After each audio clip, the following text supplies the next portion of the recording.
Justin, thank you so much for joining me on this podcast today. Obviously, we want to talk about marketing. You've been in and around the marketing world for a very long time. We've known each other for a very long time since I placed you at WorldPay back in 2013, long time ago. But for everybody else, give us a little bit about your background, your journey through to where you are today.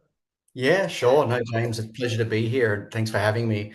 Yeah, I mean, it's an interesting question because, quite often I think, especially people, mid-career, if you can answer, if you can think of it like that, you know, um, in comparison to how they thought the journeys might have been or how other people see the order of things, which I think everyone would love it to be linear, where in reality, I don't think it really sort of is, and my journey has been, more about getting to know my strengths, I think, and, think about situations where I can put them at play, in a way that both motivates me and helps the business. Obviously, that's where that sort of the exchange happens, So we met when, I was at American Express. I think I was in my 10th year, and you managed to get my interest at a time where I was getting a bit bored, to be honest. I mean, I'm very grateful for my time at Amex,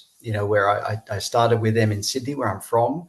Did an MBA thinking that might unlock new opportunities, which I think it did, as a consequence to that. But part of that was moving over to London from Sydney to take a regional role. But, that sort of galvanized my interest in situations which have a lot of growth linked to them. So at Amex, I tended towards roles and opportunities which were linked to a lot of growth. And I think that still is true today. I really get excited by potential, and get drawn into situations where there's a big question mark on the how things can be done, and so that has been a constant theme, and so from Amex, 10 years at Amex, then a couple of stints at some payments businesses, obviously WorldPay, where I was able to help shape the marketing team in global e-commerce at the time, which was terrific in terms of learning,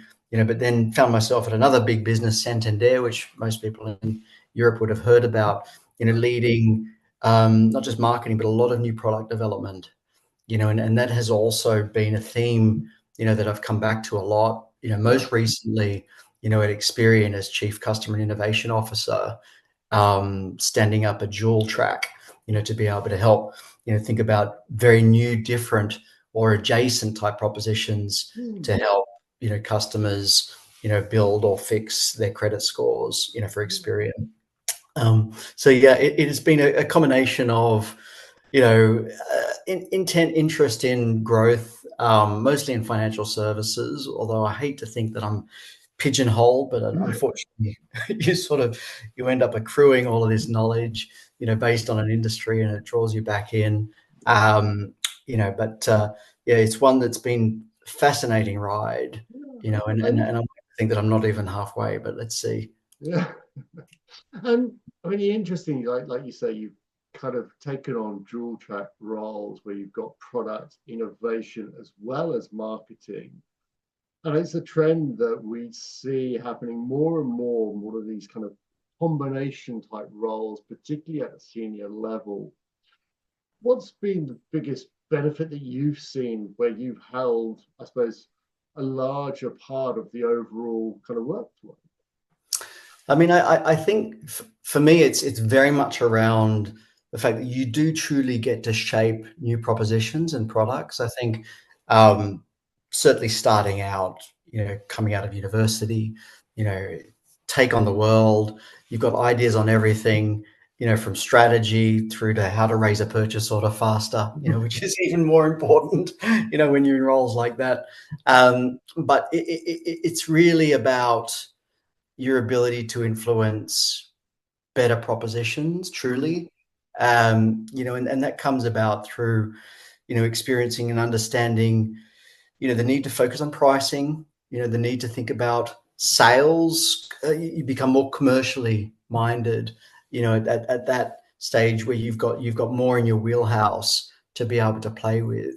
And I think in that realization, you recognize that you get closer to, I mean, certainly in terms of my background in marketing, the marketing that I studied included a lot more that really truly sits within marketing today in bigger businesses, Yeah, because yeah, you yeah. end up with sales-led cultures, which are obviously very much about sales pipeline and deal flow. If it's Yeah. B2B, if it's in consumer, it's absolutely about revenue, but closer to just driving engagement becomes Yeah. the marketing problem to be solved.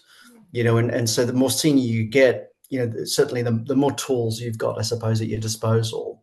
Yeah. And Um, hopefully, more ability to be able to influence resource allocation to be able to get to that.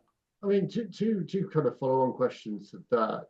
I want to talk a little bit about that transition to the C-suite, that more senior type of role, but also when do you know as that C-suite leader that it's a marketing problem and not something else? And how do you kind of identify that and try and stop it before it happens? So talk about the transition first and then kind of on the second part. Yeah, I mean, I think certainly the transition to C-suite is very much linked to the thing that C-suite will all have in common is that commercial focus.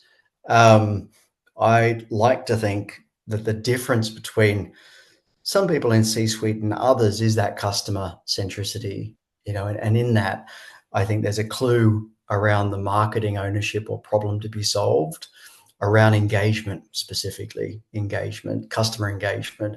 Of course, there's employee engagement as well, which HR will come into, and sometimes that crosses over in terms of internal communications and, think about ways to attract talent and retain them, but also to keep them positively engaged, around the vision and the mission, which could arguably be a marketing problem to be solved. But I think, for me, the headline marketing problem is very much around engagement and driving that. I Yeah. think if CEOs or MDs or GMs or heads of ops or HR or finance or sales, wonder what that KPI or the OKRs for marketing could or should be. It's either the leading indicators on engagement or some of the lagging ones, which is obviously revenue, hopefully a positive net promoter score, retention, repeat Yeah. purchase, Yeah. and those sorts of things as outcomes. But it's not that clear normally. I think there's a lot of contention and controversy, especially around customer ownership. Mm. When it comes to sales, for example, in large B2B organizations like Experian, Equifax, others, where you have, large bonuses and targets, linked to specific accounts, and they Mm. are guarded, with honor and defended, venomously by salespeople that are trying to nurture them and obviously do the best for the business.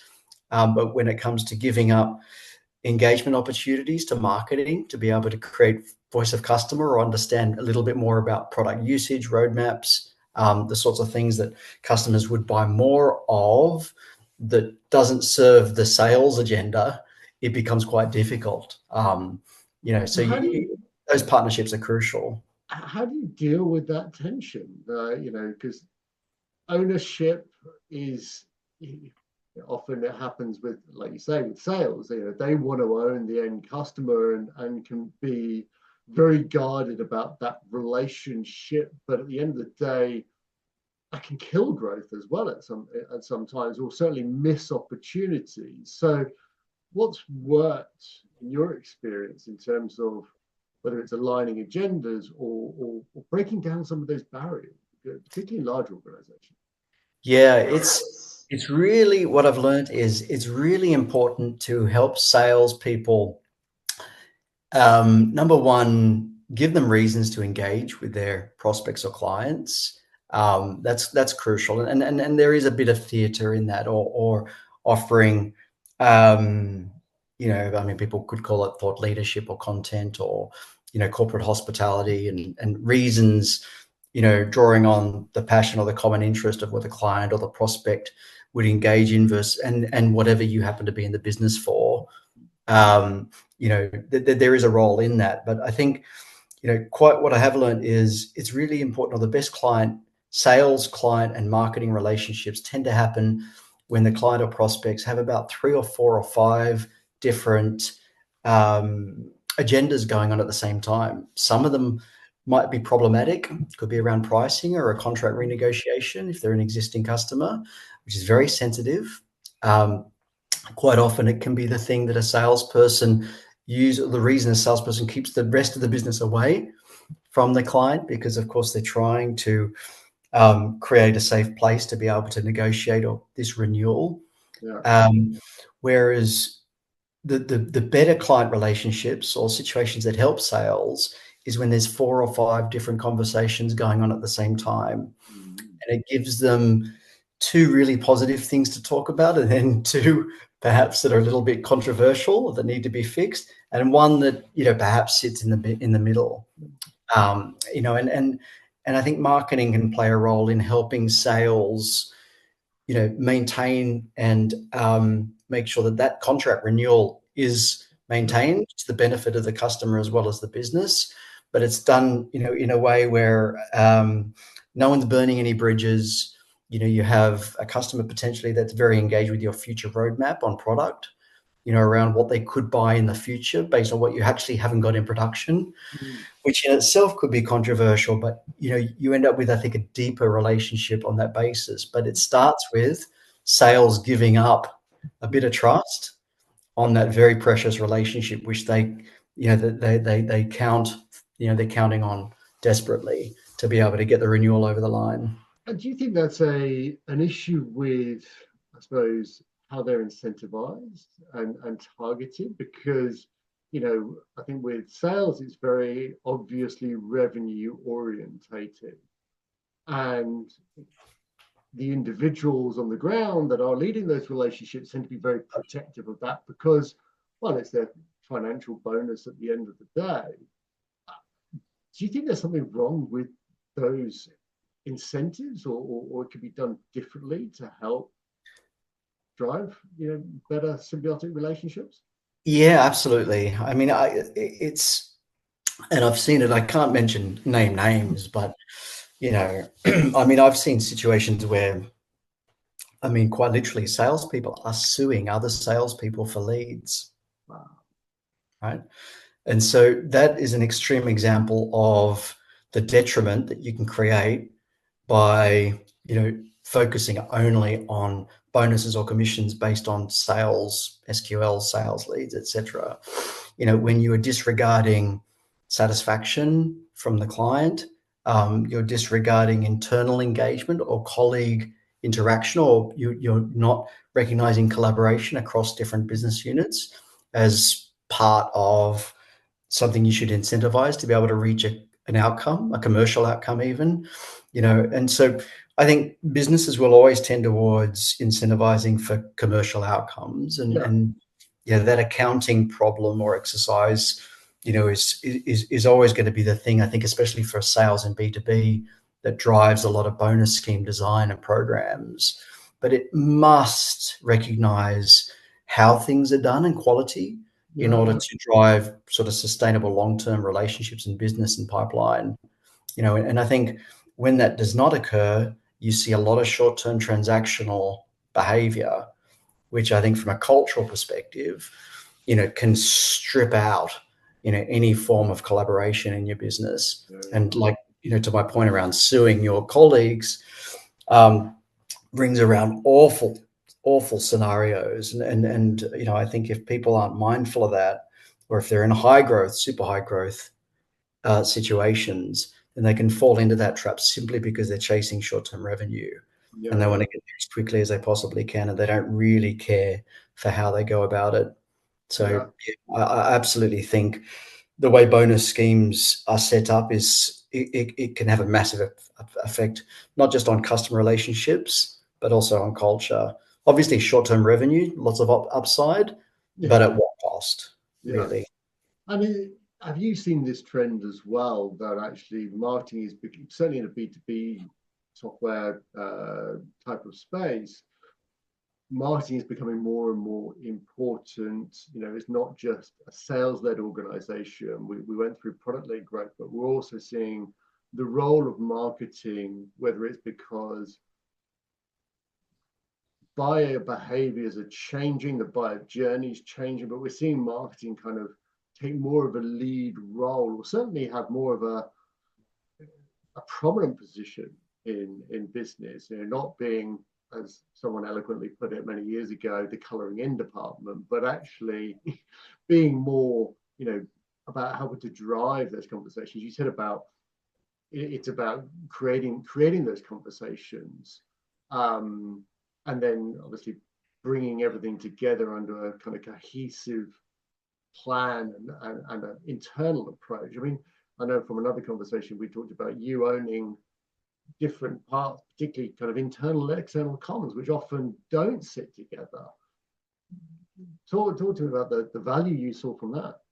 Yeah, I mean, it's out there and work my way back through some of the other points you've raised. But I think that, the internal and external comms piece, when I was at Equifax, I think was really exciting because for me, it represented two sides of the same coin, quite literally. So when if you imagine an Equifax dollar or pound and two sides of it, from a value standpoint, either from a customer or as a staff member, as an employee, that common point should be sit around values, mission, what you get for your money, what you get for turning up and helping the business when you wake up in the morning. Those sorts of mindsets, and psychological states should be very similar. So I don't think it's well quantified, but I don't think most people would disagree with the idea of a happy employee generating business and revenue. And so from a marketing perspective, to be in a situation where, you can influence the brand narrative, the story, the proof points, the reasons to believe backed up by statistics, and tell it in a way which people can understand. And it's done in a way which is differentiated from its competition, which in B2B is quite easy because most B2B businesses sell speed or integration or cost saving or money generation without they lose the sight on the end use case quite often, whereas in consumer they have to do the opposite to get engagement. You end up being able to replicate the external story with the internal story. And in that situation with Equifax, it was really exciting. I really enjoyed unlocking the internal creativity and enthusiasm and passion, which is always there. It's often buried and lost. And when asked people why customers come to them, quite often people say, "Oh, it's the people. They love the people." And someone like me might say, "Well, I think there's other things. We need to scratch the surface of what people means, because it's about how they turn up. It's about the questions they ask. There is usually some very individual common behavioral trait which separates them. It's not just simply people. People is 240,000 feet. There is something else in common that is a bit unique that needs to be discovered. And so by having internal engagement under your wheelhouse and being able to use that as a way to be able to craft the external message, linked to what you do, for Equifax led to a wonderful brand story around, the fact that, Equifax is there to help people buy potentially their first apartment. That's the end use case, or, if they're borrowing to buy a car, it's to get the children dropped off at the grandparents over the weekend so they can enjoy a little bit of peace and quiet. But that's a story that's very unusually told in B2B.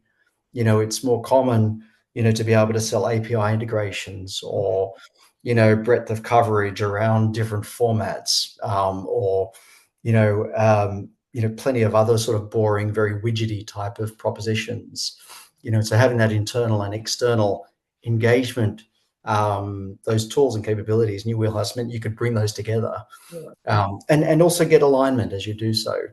Because quite often it could sit within HR, and they have their own, employee NPS or, other other goals which they're trying to close, gap close. Whereas I think from a marketing perspective, potentially you're able to, when you're aligning the value propositions with the messaging, that's when the magic happens, and magic then leads to better, stronger results. Obviously, now you've pivoted more towards working with startups and growth companies rather than being in more the enterprise organizations. Is that easier because naturally in startups you wear multiple hats, you're multifaceted, or is that still, particularly in B2B startups, is it still an issue that is a missing point that could easily help generate further growth?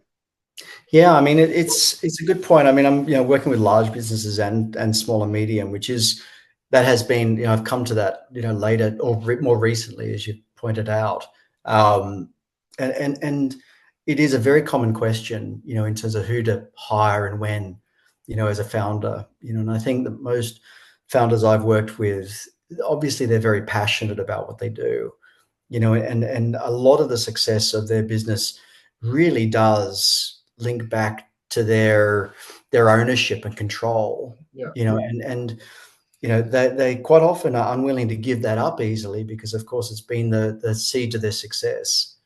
And so when it comes to a lot of the businesses that I've spoken with and I continue to work with, are always, the founders especially are asking themselves, what's the next hire? And it's a common question I ask them, actually. I said, what is your next role? And why do you think that? And quite often it's got to do with either they're very frustrated about having to do it themselves, although they they don't want to give it up, but they know they need to, and quite often, things around communication and content are linked to that, because of course they get to own the narrative. But that creates a bottleneck. It's not scalable. And they haven't recognized the fact that marketing, whilst being an engagement driver, is a business scale capability. And so when is the right time for a founder to hire their first marketing person? So you must have a good product first. Number one, you need a good product. How do you know it's a good product? You've got 1, 2, maybe up to 100 plus customers that are paying you. They're using it as well. Utilization is probably more important than the money, but that is crucial. And the third thing is you want more customers. It's as simple as that, because a marketer needs a good product. If a marketer steps into a situation, the proposition is dead, then the product must be fixed first. There is not a brand in the world that exists without a really good, strong product. I was going to say, is there any way that marketing can fix a bad product? Only by influencing what that product and proposition is. And that can be making some very, very, very simple changes and modifications. It could be not changing the product at all, but focusing on its strength to a particular segment. Quite often, most businesses underappreciate the importance of really knowing your customer types and your segments that you need to go after. They try to be everything to everyone. And in that, they become so thinly stretched, of course, with finite resources, they're ineffective. They have no impact, and so, bringing in someone from, a marketer should do something like craft the buying personas or be closer to the type of segments or customers that are more likely to buy your product that you have today. And in doing that, you should be able to increase your impact by just focusing on customer or prospects like them. What would be the first marketing hire that you would make as a founder of a small business? Would it be a CMO, a VP of marketing, a growth hacker? What sort of profile would you? Yeah, so if it was the first, I would go for a head of marketing, probably someone with at least 3 to 5 years experience. And in today's world, they must have some form of CRM capability linked to them. I mean, everything is digital today. So forget the world. There's not many businesses out there that do not need or require some form of integrated systems when it comes to communications and engagement, Yeah. whether it's Google Analytics for web, or Salesforce, or I shouldn't be mentioning names, of course, but um, thinking about situations where you're building for scale, which is very close to what a marketer needs to do. You need someone who can, if not configure, find someone that can configure a CRM, a simple CRM database, be able to take client information from a spreadsheet tool, which is possibly how the founder was running it, into a CRM system to ensure that you can reasonably accurately, at mass and potentially automate an engagement communication schedule linked to those prospects and all those customers, and then of course find more, which becomes the next part of the equation, and that requires someone that has probably done it before to an extent. If you're a founder and you want to go really, really fast, taking on a head of marketing to be able to stand up, a continuous customer communication schedule, and then unlock and activate an external promotional schedule designed to find new customers becomes the most important thing. Obviously, content sits inside that. They need to be able to curate and develop a content schedule. They might also need to build and support you at building a public presence, either if it's B2B, events might play a role, webinars, research that you can get behind and publish, create sort of op-eds around it, or, do some industry outreach. Or if it's consumer, then, you're probably going to have to, start thinking about a lot more advertising spend. They'll have to have more serious experience around, Google AdWords, Meta, Facebook, Instagram, maybe TikTok, depending on how they're going to market, as well as, any through the line advertising. It very much depends. I think consumer is very much more science, where B2B is more art. A couple of follow-up questions. We'll come on to the tech stack of what that looks like, particularly with kind of very little budget and how you'd approach that. But if you were hiring your first marketing leader as a founder, what would be red flags to look out for in that person? I would say number one, you talked about coloring in. I think there's obviously many types of different people, but in marketing tends to attract people that love to discuss, debate, not so much decide on coloring, on tone, on positioning, on things that potentially attract a lot of subjective discussion, but not a lot of outcomes, or numbers, and so that could be quite useful if you happen to be a founder and you desperately need a new brand, and you want to look differently, and you think that's going to have some sort of impact. I would argue that's not true.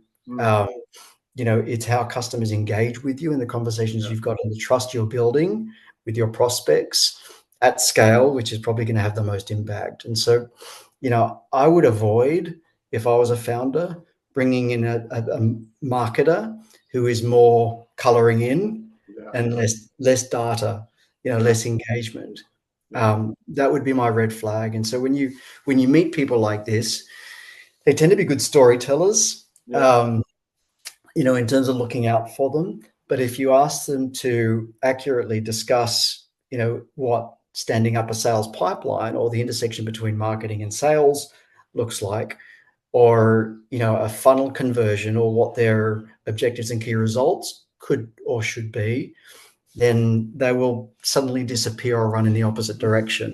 Although they'll lose interest as well, because they're much more interested in, how it looks, and how it feels. So they'll engage in that side of the marketing, the more art side of marketing, which is, like I said, very important and crucial at the right time. But I think for a founder that is trying to build scale and growth, it's not the most important thing. It would probably be the thing in 5 to 10 years for them to come back to later.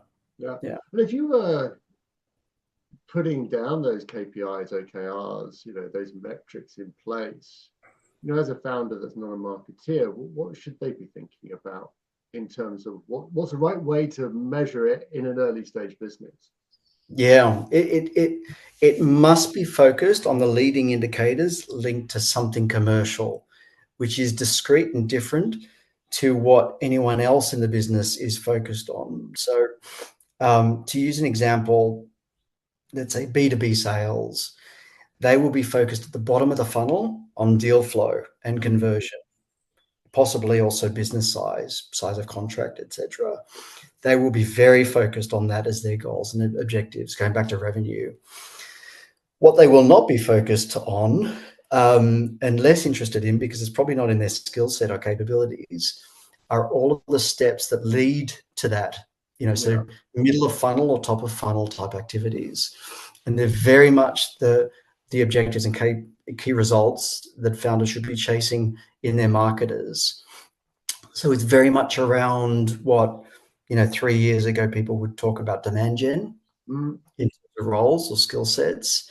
There could be something around what today the new trend towards life cycle marketers, which is really a 2025 name for CRM managers, who are driving a continuous customer and prospect communication model, mostly through email, but today it could also be through WhatsApp or TikTok or other channels, to be able to work backwards from engagement KPIs, essentially.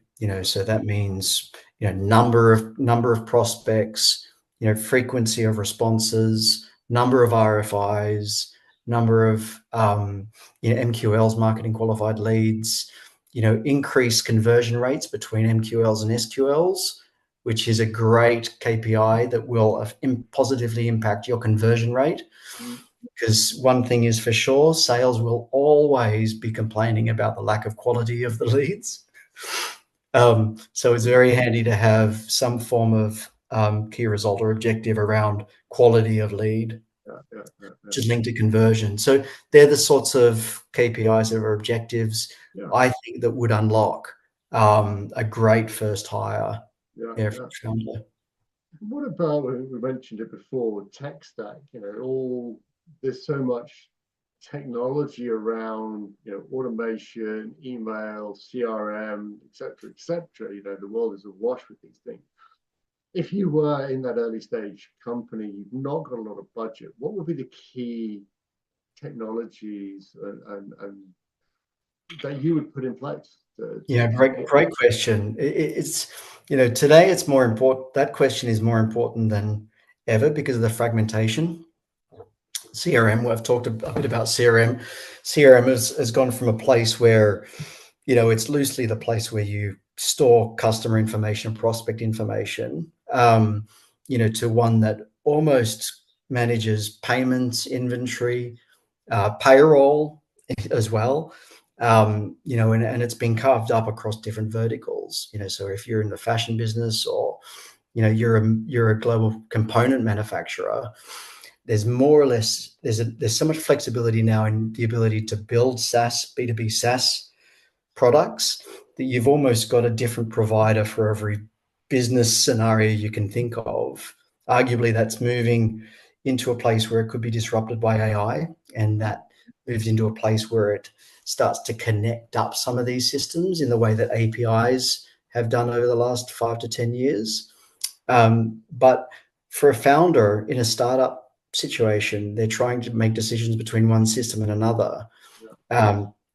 It's really important for them to think beyond, take a bit of a step back and think about the way where the system will be used, not just in relation to marketing, which could be a little bit narrow when you consider the fact that you're going to have salespeople going to want to know who contacted them, what did they receive last, what did we receive information from them in response? Has that been captured?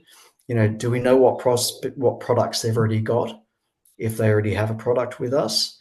And if you go downstream, so that's a very sort of new business approach Mm. that's separate to marketing. But if you go to the other side of marketing, to a service level, if you're a contact center operative, or you're working in social media, or you're trying to respond to an email inquiry from an existing customer, you're also going to want that to be connected to the marketing database, the CRM Yeah.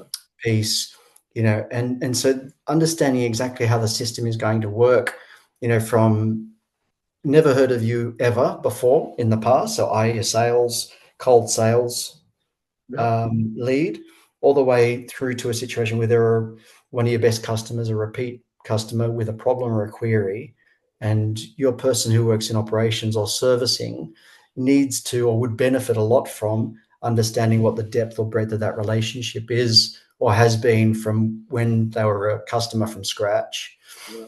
Yeah. can impact, can either save you a lot of money or waste you a lot of money in just thinking through what your requirements are Yeah. in Yeah. deciding between one product and another. And Yeah. I think a lot of people fall into the trap of going straight to Salesforce, Yeah. or straight to Eloqua, or straight to Marketer, or the big names. But there's some really good new products out there, and it is difficult to sort of stay on top of it. But I mean, I've helped a lot of businesses just navigate some of those decisions simply by reaching out to your networks, asking people if they've got any experience with the tools, getting a sense of the shortcomings, Yeah. and then obviously they've got to make a decision Yeah. eventually. But at least going in eyes wide open, I'd say, Yeah. is the trick. And thinking not just about marketing, but think about servicing, think about sales, think about the life cycle from womb to tomb, I would Yeah. put it that way, as a way to be able to make a decision, but not to fall into the trap of going straight to sales. Salesforce is great, Yeah. but you could be overdoing it for what stage you happen to be. Yeah. Um, the last thought on that, which I think is really relevant, is it's much easier to migrate customers from one database to another these days than it has been in the past. Yeah. True. True. So taking a short-term approach is also okay. Yeah. Yeah. Do you, I mean, wouldn't be in 2025 if we didn't mention AI. Do you think some of the AI tools that are out there are relevant for early stage businesses that are building from scratch? Because I think for some of the larger organizations, the challenge is the cleanliness of the data. The old adage, garbage in, garbage out, is having a clean, slate, as it were, better, because you're an early stage business. You can build with these already in place. Or do you think they're not quite there yet, and there can be a fool's game to automate too quickly? No, I'm building for automation is crucial. Hmm. It's really important. I mean, I think, and to an extent, just go to your point around garbage in, garbage out. That is more important today than it's ever been. There's no AI use case that can be realized through LLMs or otherwise, back end to front end, without that data being accurate.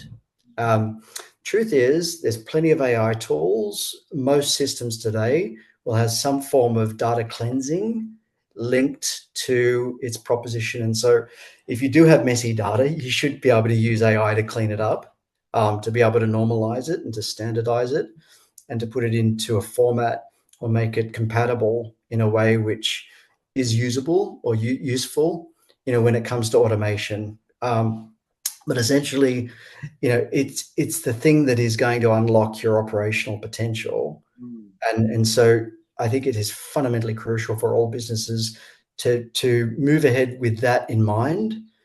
However, not to get stuck on it either, Yeah. because the last thing any business wants or needs is someone fussing over an AI or an LLM design concept and they've got no data. And that can be true in a lot of situations, where, especially if you bring in a very smart individual who loves nothing more than designing, new AI modules, proprietary or in source, buying them in from somewhere else. Yeah. When the truth is, you need more customers. Yeah. Yeah, absolutely true. Absolutely true. We're coming up to the end of our time here, Justin. Quick question for you, bit of a left field one. What um, what's one piece of conventional marketing wisdom that you wholeheartedly disagree with? Yeah, great question. So there is a modern one. So there's a great Australian market, a guy called Mark Ritson. I think anyone in marketing and a lot of people outside of marketing have heard of him. Another great Australian market, a guy called Byron Sharp. They both, I think, agree and promote this idea of the opposite of what Simon Sinek says, which is the why is important, and the brands that are clear on their purpose dominate. And they believe that that is not true. So their assertion is that brands that why isn't as important as a lot of people like Simon would consider as important. And I would argue to say, well, our in a world where performance marketing dominates, which has been true, I think, in the last 5 to 10 years, where people are basically very offer based and they're chasing the next best, Yeah. um, I don't know, toothbrush from Oral B. Potentially that's true. And we're seeing that in the car industry with China rising up against, German and other automotive Yeah. manufacturers. But I think the truth is longer term, and a lot of businesses like Airbnb, many businesses that have rose up in the last 10 years, 5 to 10 years, are coming around to the fact that the brand is really important. It's the thing that ensures you in the downturns. And Mm-hmm. a lot of that is linked Credibility. to why I see and the purpose and the differentiation. Short term, it's less important. It's harder to be able to measure the impact. But Yeah. longer term, it is the thing that potentially sustains the business over the tougher times. Yeah. Yeah. And, which is why I would say that understanding why your business or product is, it doesn't have to be completely different or better, but it must be somewhat unique or have some sort of personality or twist in it, Mm. which sets an expectation built on a reputation for new customers or existing customers to come back and purchase it again. Yeah. And I think why is the question to be asked that can lead to that answer that links brand to purchase over a longer period of time. So that's the modern that's the modern disagreement I have with Mark Very Ritson and Byron Sharp, and it also links me back to being Australian as well. Excellent, excellent.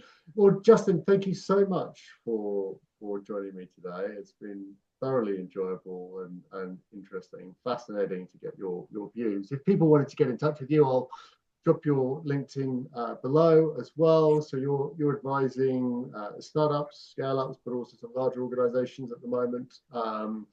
Or if people just want to reach out to find out more, they can get in touch with you.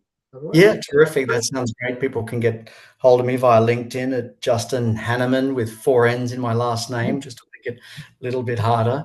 But Your no, it's been parents obviously got excited right in the end. exactly not enough N's in my name. I've really enjoyed the conversation. Thanks for having me.